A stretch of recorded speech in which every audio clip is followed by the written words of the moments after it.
binigyan ko ng instruction ng Bureau of Customs at sabi ko sa kanila, imbestigahan ninyo na mabuti at hanapin ninyo ang mga illegal importers, ang mga smuggler ng bigas.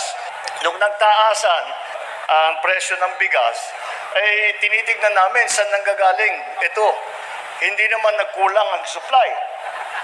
Hindi naman nagpapanik buying ang mga Pilipino. So bakit aakyat ang presyo? At natuklasan namin ang nangyayari talaga yung tinatawag na hoarding. Tinatago nila, magsasmuggle sila ng bigas, tinatago nila para tumaas ang presyo bago nilang bitawan para pagkitaan nila yung malaking halaga.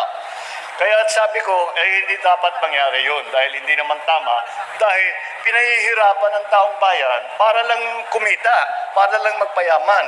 Asahan po ninyo na gagawin po ng inyong pamahalaan lahat ng kailangan gawin upang hindi naman kayo maiwanan, upang hindi naman kayo mahirapan, at lahat po ng kayang gawin ng pamahalaan ay gagawin namin.